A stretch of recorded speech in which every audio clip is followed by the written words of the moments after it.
What is the mood amongst your fellow Democrats right now?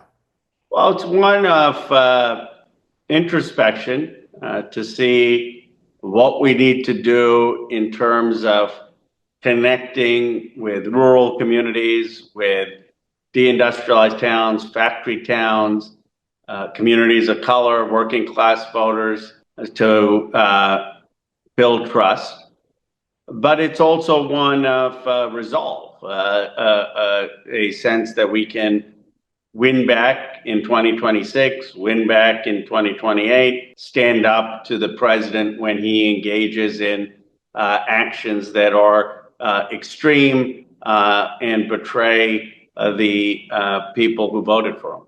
Do you feel like that there's a plan or a plan coming together inside the House where there is a vision to be able to block, to pick up a couple vulnerable Republican members to help you block Trump from doing his worst, including perhaps even voting to restrict funding to some of Trump's more abusive policies?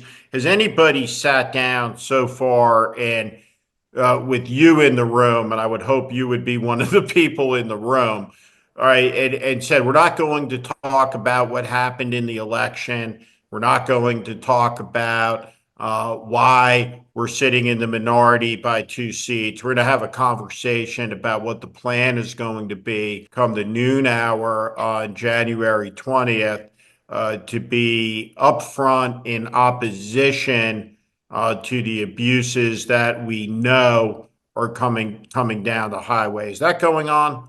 It is. I just was chatting with Jamie Raskin this morning in the House Democratic Caucus, and he was talking about how do we focus our attention on the most egregious abuses.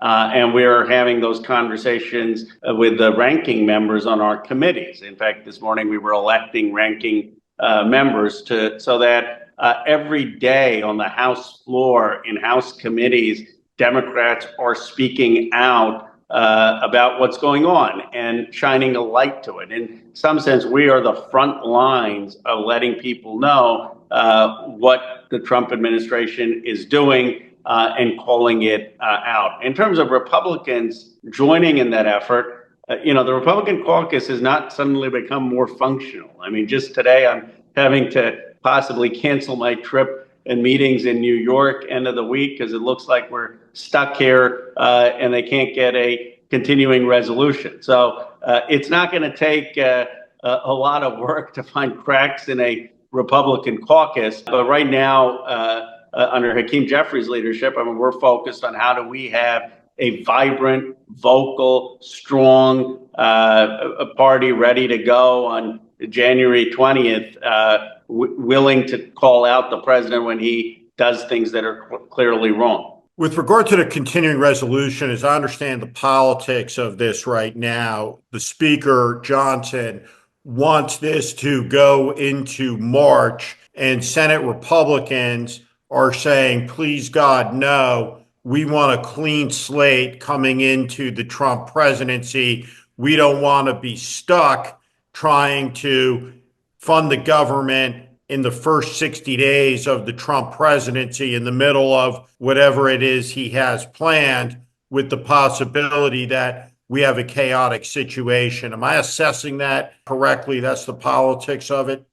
Yeah, and you've got, as always, some Republicans saying we don't want these continuing resolutions. We want to have a regular process. We want to have a regular budget. The problem is when they want a regular budget, they've got an extreme caucus that wants to cut Social Security, cut Medicare, cut veterans benefits, cut food stamps. And Johnson knows that if they actually made those cuts, they'd lose 30 seats. And so this is the song and dance they've been playing for over a year, that they keep doing the continuing resolution because they don't have the votes on their side to pass a budget that isn't catastrophic.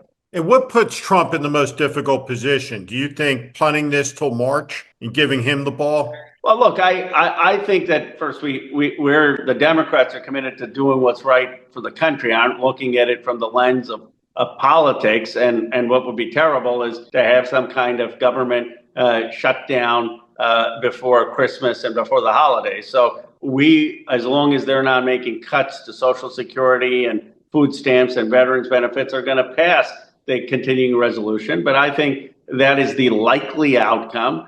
And then Trump is going to have to decide what is he going to do to get a budget, and where is he going to be willing to cut? And he's going to have a lot of pressure from House Republicans to make cuts for programs that working class and middle class folks rely on. In this vote, in this debate, so people who are watching and listening to this, so they understand, basically postpones that larger debate until after Trump is president, sometime in March, when this continuing resolution, this basic, we'll put it off till then, postponement comes due. Correct. The continuing resolution says we can fund government at the levels it is right now, no cuts, but we're going to wait to pass a full budget in March if we get the 3 months continuing resolution.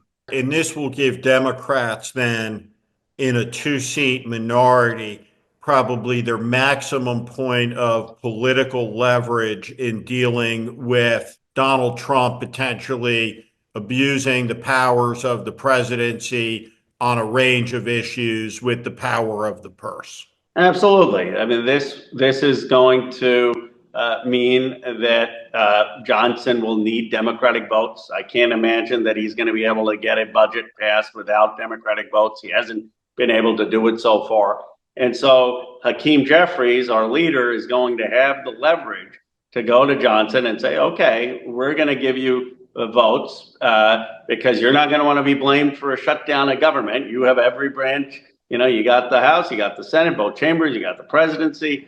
The Supreme Court is Republican appointees. The American people know you're in charge, but if you don't want to fail, we're willing to give you the votes in good faith. But you can't, have a Justice Department trying to put Liz Cheney and Jamie Raskin in jail. You can't be mass deporting 11 million undocumented immigrants, not criminals, but actual immigrants who have American families here, where the American families, American citizens are getting caught up in these raids. And that is a power that the House Democrats will have. Look, I'm biased, Steve, but the action in the first 6 months in terms of standing up to the worst of Trump is going to fall on House Democrats. No doubt about that. And do you feel like your team is ready? Do you feel I like do. Hakeem Jeffries is ready? I do. I mean, Hakeem is disciplined. He's eloquent, and he is strong. And the caucus is very united. I mean, I know you read in the press generational battles, and that's all good. I mean, but at the end of the day, it's a united caucus. For example, today we had AOC running against Connolly. I voted for AOC. She lost. Connolly won. You know, AC went over and hugged Connolly. We're all now on the same team, getting the stakes of holding Trump accountable. So are there differences? Sure, but it's as unified a caucus as I have seen in my 9 years in Congress, and that's because people get the stakes. If you had to take her aside afterwards, what would you say, right? Or what would be fair to say to her that, well, if you want to win one of these elections next time to chair a major committee in the Congress in your caucus, you have to do what?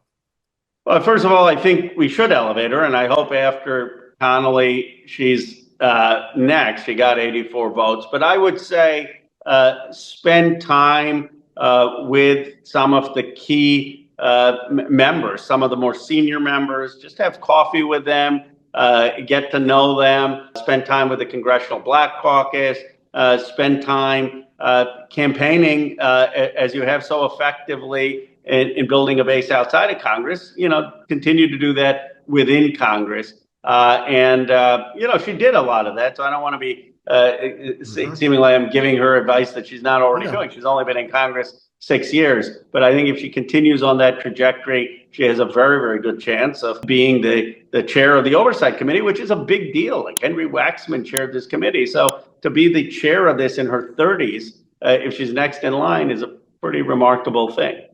I'm Steve Schmidt. This is The Warning, and I invite you to subscribe on our Substack, on our YouTube channel. Follow us. Welcome to the community.